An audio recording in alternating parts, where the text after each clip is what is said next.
Seskap, jadi kami melaporkan sampai saat ini ada sekitar 40.000 rumah yang sudah kita bangun per 20 Oktober. Ya.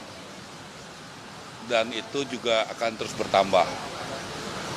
Mengenai lahan, kami mendapatkan arahan yang sangat jelas bahwa memang lahan-lahan yang ada misalnya dari Kejaksaan Agung, dari tanah-tanah hasil korupsi yang disita, kemudian juga dari BLBI, kemudian juga dari yang HGU-nya sudah tidak diperpanjang, dan berbagai jenis lainnya, itu akan masuk kepada Dirjen Kekayaan Negara, kemudian ke Bank Tanah, kemudian akan diproses lebih lanjut bagaimana kita akan membuat skema yang legal, yang ada kepastian hukumnya, dan juga yang berkeadilan.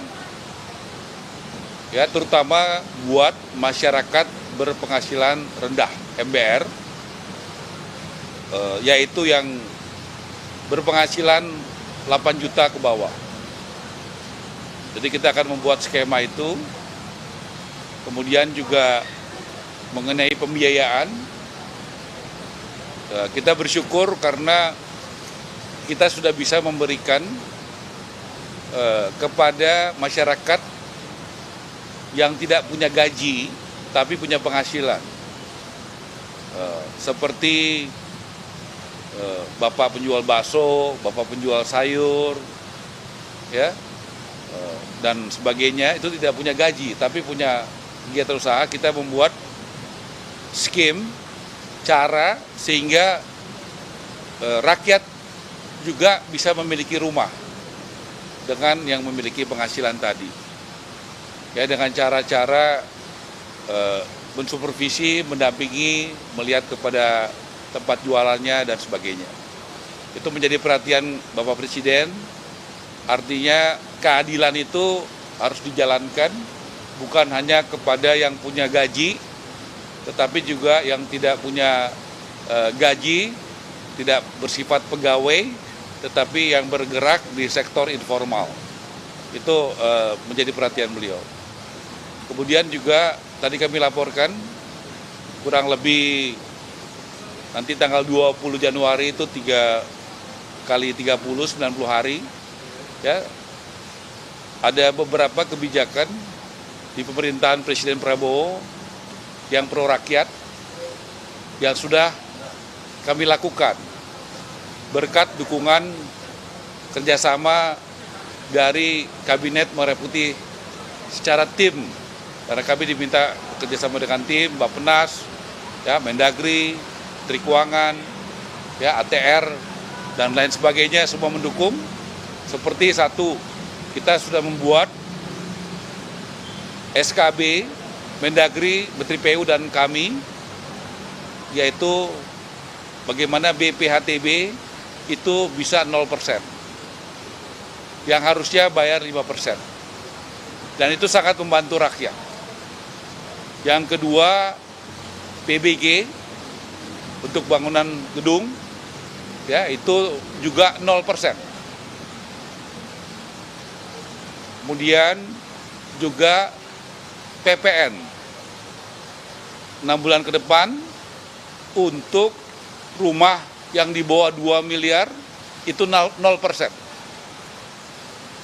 Ini adalah sesuatu yang tadinya bayar, sekarang menjadi gratis buat rakyat. Rakyat yang mana? Rakyat kecil yang berpenghasilan tadi MBR, ya, berpenghasilan rendah. Jadi seperti arahan beliau, kebijakan harus kepada pro rakyat, dan kami jalankan. Kemudian kami juga sesuai arahan Bapak Presiden sudah membuat kebijakan yang mempercepat urusan rakyat, yaitu dulu tuh namanya IMB, sekarang PBG. Tadinya 45 hari, kita sudah buat SKB itu menjadi 10 hari. Dan rencana minggu depan bersama Pak Mendagri, juga saya undang Bapak Bappenas, itu sudah bisa menjadi 4 jam. Ya, tapi ini baru terjadi di satu kota Tangerang, dan berharap nanti yang lain mengikuti. Karena prinsip beliau, Bapak Presiden, rakyat harus diberikan pelayanan yang cepat. Ya, kalau ada yang bisa dibuat murah, ada yang bisa dibuat gratis. Jadi itu 3 kebijakan yang gratis dan 1 kebijakan yang tadinya lama 45 hari menjadi 10 jam secara umum, tapi khusus di Kota Tangerang itu bisa 4 jam. Ya, secara umum 10 hari, dari 45 hari jadi 10 hari, tetapi ada 1 kota yang luar biasa yang bisa 4 jam. Nah, mudah-mudahan ini bisa hal yang positif bisa diikuti oleh kota dan kabupaten yang lain. Supaya bupati-bupati wali kota berlomba-lomba membuat kebijakan sistem SDM supaya rakyat makin mudah, makin murah, makin cepat untuk mengurus perumahannya. Dan kami juga tadi berbicara dengan Bapak Menteri Bappenas bagaimana mengembangkan jalur-jalur transportasi, utamanya kereta api, supaya bisa dibangun rumah-rumah buat rakyat. Supaya transportasinya itu menjadi mudah, cepat, dan murah. Jadi kita akan mencoba memaksimalkan daerah-daerah yang sudah ada, yang belum ada jalur kereta apinya ya Pak ya, atau yang dulu ada tapi sekarang belum ada, dan juga daerah-daerah baru. Supaya nanti isu transportasi ini konektivitas bisa dieksekusi dengan pendekatan yang efisien ya. Nanti selaras bagaimana jalur listrik, jalur gas, jalur kereta api, semuanya bisa sinergi sebagai satu tim. Saya rasa itu yang, dan juga dalam beberapa hari, karena kepercayaan dari investor luar negeri sangat tinggi, bagaimana kita tahu Presiden Prabowo berbicara dengan pemimpin-pemimpin dunia, ya, di RRC, ya, di Timur Tengah, di Amerika, ya, di Rusia dan berbagai negara besar, ya, kita harus siap. Bagaimana nanti begitu ada investasi di bidang perumahan, timnya ada Ibu Menteri Keuangan, Bapak Menteri Bappenas, Bapak Menteri ATR, kemudian nanti dari Menteri BUMN, kemudian dari Menteri Hukum, kemudian juga nanti dari perbankan, kemudian juga dari BPKP, supaya semuanya berjalan dengan legal. Kita mesti menyiapkan tim yang kuat, sehingga nanti begitu investor datang, dia sudah bisa, ini legalnya begini, lokasinya di sini, dan sebagainya. Posisinya seperti apa, hak kewajibannya seperti apa. Dengan tentu prinsip saling menghormati, dan kita mengutamakan kepentingan nasional kita, dan juga bagaimana punya dampak kepada pertumbuhan ekonomi yang berkualitas di Indonesia.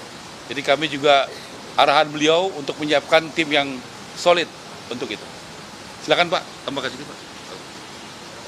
Kami dari Kementerian Perencanaan Pembangunan Nasional dan Badan Perencanaan Pembangunan Nasional, kewajiban kami membantu, mendukung kementerian dan lembaga untuk memastikan bahwa semua perencanaan itu sejalan dengan Astacita, 17 program prioritas dan 8 program hasil terbaik cepat.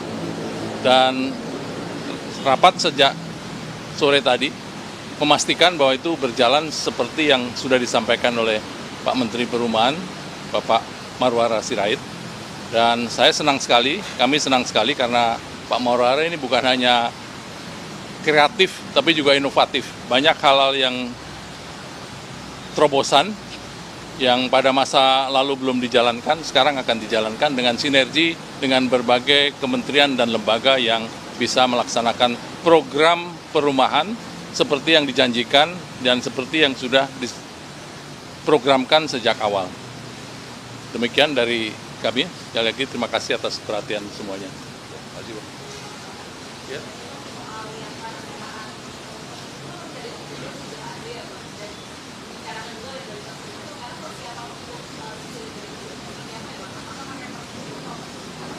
eh, yang pasti tadi beliau sudah menyampaikan arahan, ya, bagaimana tanah-tanah itu tetap milik negara ya Bang, tapi nanti bangunannya itu bisa dimiliki ya oleh konsumen, oleh rakyat, ketika milik negara.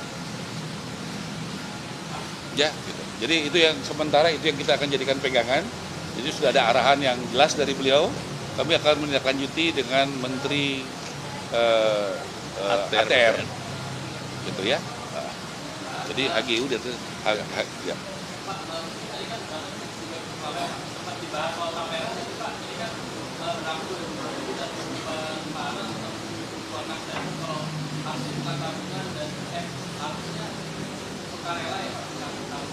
Nah, ini masih dibicarakan ya tadi. Ya. Ya. Ya, memang saya sudah undang Tapera dan saya sudah laporkan juga tadi. Memang tabungan itu kan harusnya bersifat sukarela. Kan begitu. Jadi saya dorong Tapera itu harus bisa dipercaya, harus bisa bermanfaat. Ya. Karena itu yang paling penting. Tunjukkan bahwa bisa dipercaya, kredibel, tidak ada korupsi, dan bermanfaat.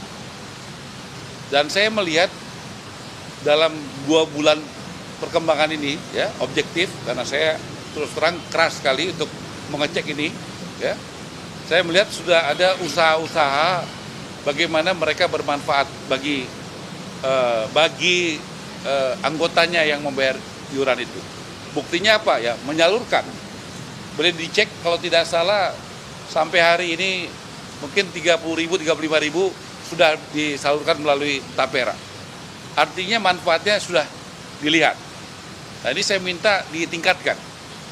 Ya, bagaimana efisiensi tapi juga manfaat harus ditingkatkan dan transparan ke publik.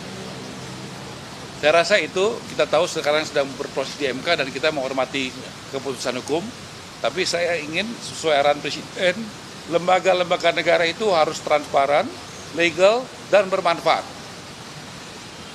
Nah, itu kita dorong. Jadi, boleh dilihat dari hasil pengecekan saya, kalau tidak salah akhir Desember kemarin tuh saya juga menyaksikan dengan puluhan bank pembangunan daerah dan bank-bank yang ada di Indonesia. Ya, silakan. Kan regulasinya sedang ada di MK. Oh iya dong. Kita kan MK ya. Kan sudah ada berproses di MK. Cukup ya? Ya, ikutin. Satu lagi.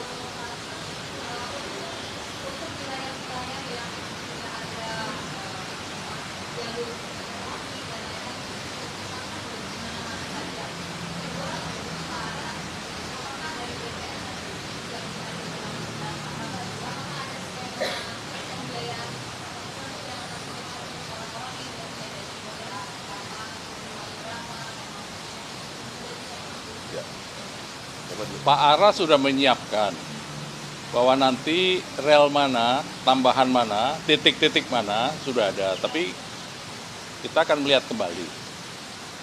Saya mau diajak Pak Ara untuk melihat kembali. Ah, ini biar Pak Ara yang jawab. Dari 50 titik mana saja, Pak? Ya.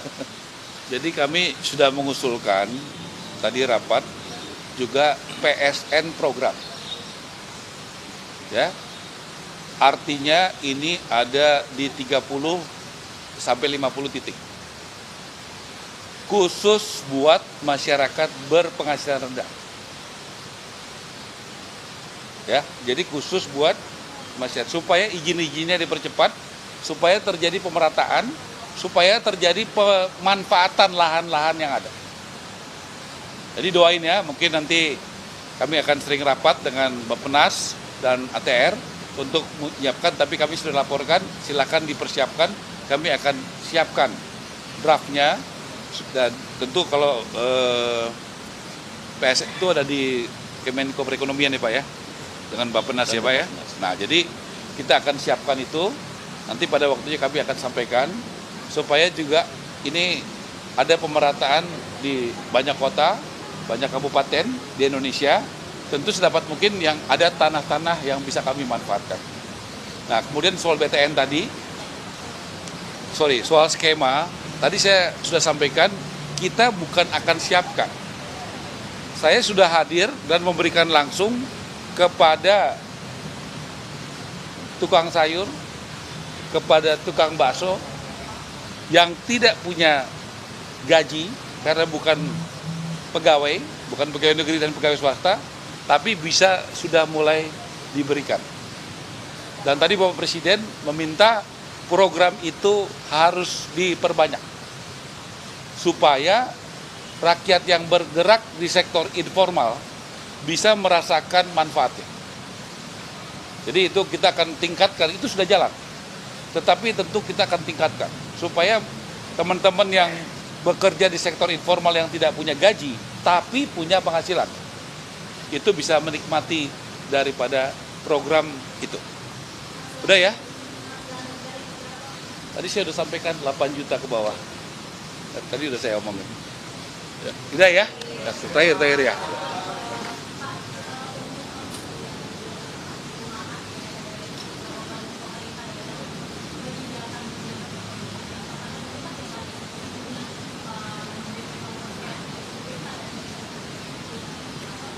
Ya, tadi Pak Mendagri sudah menyampaikan, kalau sekarang itu penyediaan MBR itu masih di pemerintah pusat. Jadi ada PP yang akan dipersiapkan, ya Pak ya tadi ya, PP ya. Bagaimana juga itu menjadi tanggung jawab pemerintah provinsi dan kabupaten kota. Karena cukup banyak kabupaten kota yang APBD-nya besar, ya kan? Bahkan tadi Ibu Menteri Keuangan mengatakan tahun kemarin masih ada sisa cukup besar ya Pak ya? Cukup besar ya. Nah itu kalau bisa masih banyak warganya yang tidak punya rumah, kenapa tidak dilakukan itu? Nah ternyata kita sudah pelajari dalam 2 bulan ini, ada yang mengatur bahwa itu tanggung jawab pemerintah pusat. Nah kita akan coba menjadi tanggung jawab juga dan boleh mengurus. Sebenarnya kan begini, mungkin saja pemerintah daerahnya, bupati wali kotanya kepengen, tapi karena ada aturannya itu dia hanya boleh misalnya turun tangan kalau ada bencana.